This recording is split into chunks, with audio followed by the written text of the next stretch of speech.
হয়তো অনেকেই শুনেছেন মালদার বিখ্যাত ফজলি আম। আমি সেই আমেরই আজ বাড়িতেই আচার করতে চলেছি। 1-2 বার প্রথমে আমটাকে আমি পরিষ্কার জলে ধুয়ে নিয়েছি। এখন আম থেকে চোকাটা আলাদা করে নিচ্ছি।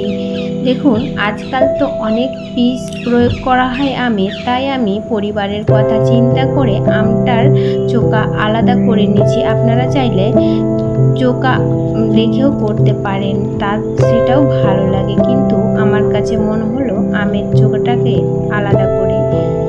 এই যে দেখুন, সুন্দরভাবে আমি আমটা পিস করে নিচ্ছি। এখন আমের কুটলিটা বের করে নিচ্ছি, কারণ এগুলো থাকতে গেলে আমটা তেতো হয়।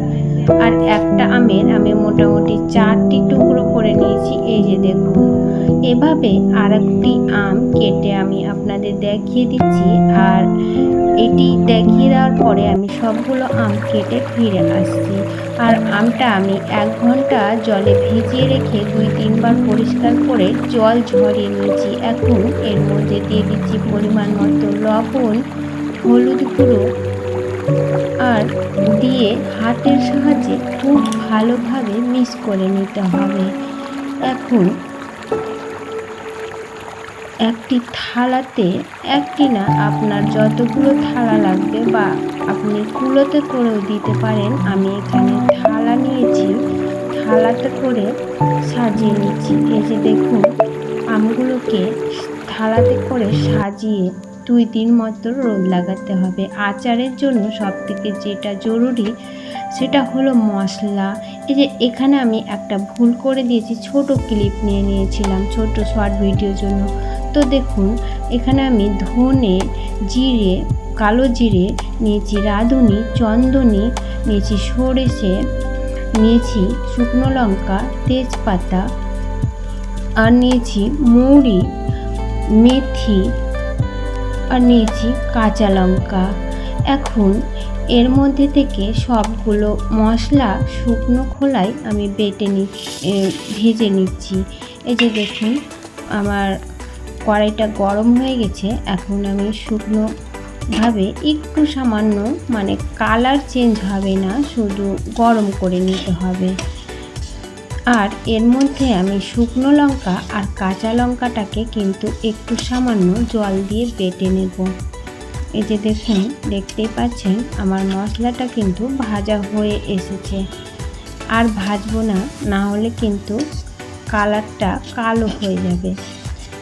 এই যে ভাজা হয়ে গেছে, এই যে দেখতেই পাচ্ছেন, এই যে চুটপুট করে আওয়াজ হচ্ছে, আর ভাজা হয়ে গেছে। এখন আমি মশলাটা ঠান্ডা হয়ে যাওয়ার পর বেটে নিচ্ছি। প্রথমে আমি সরিষাটাকে বেটে নিচ্ছি। সরিষাটাকে শুকনো বেটে নেব, জল দিব না এতে। তারপরে আমি লঙ্কা বেটে নিচ্ছি, আর ওই মশলাটাও আমি বেটে নিয়েছি, ক্লিপটা নেওয়া হয়নি। এখন এই যে 2 দিন শুকনো করে নেওয়ার পর আচার মানে আমগুলোকে এখন আমি দিয়ে দিচ্ছি এর মধ্যে সন্দক লবণ। আর টেস্টের জন্য আমি এখানে কালো লবণ ব্যবহার করেছি একটু সামান্য।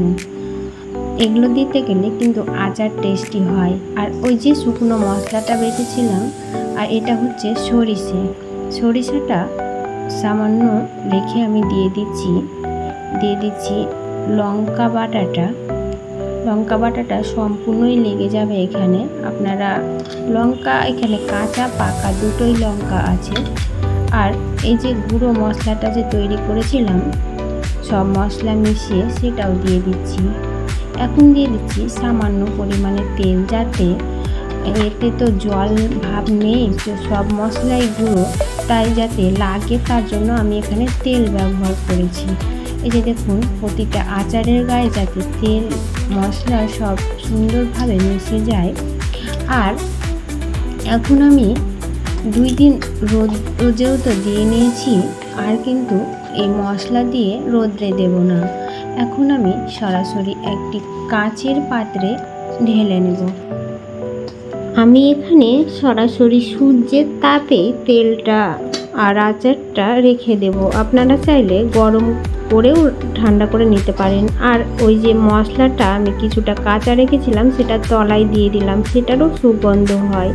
এখন জারে আমগুলো মানে আচারগুলো উঠিয়ে নিচ্ছি। আর এখন আমি দিয়ে দিচ্ছি, এই যে দেখুন আচারটা একদম পূর্ণ করে নিয়েছি জারের মধ্যে, আর কিছুটা বেঁচে গেছে সেটা অন্য একটা পাত্রে দিয়ে দিব। আর এখন আমি দিয়ে দিব বাড়ির তৈরি একদম খাঁটি সরিষার তেল। ওপর থেকে একটুখানি ওই মশলাটাই আরও দিয়ে দিচ্ছি যাতে ওপরের আচারগুলো সুগন্ধ হয়, কাঁচা মশলার ফ্লেভারটা থাকে। এই যে দেখুন মোটামুটি 750 ml আমি তেল দিয়ে দিচ্ছি। আর এখন তেল দিয়ে একবার ঝাঁকিয়ে নেব, আর 3-4 দিন রোদ্রে দিলেই আমার আচার কিন্তু একদম রেডি হয়ে যাবে। তো বলুন আমার এই আচার তৈরির পদ্ধতিটি আপনাদের কেমন লেগেছে, আর ভালো লাগলে অবশ্যই একটি লাইক ও কমেন্ট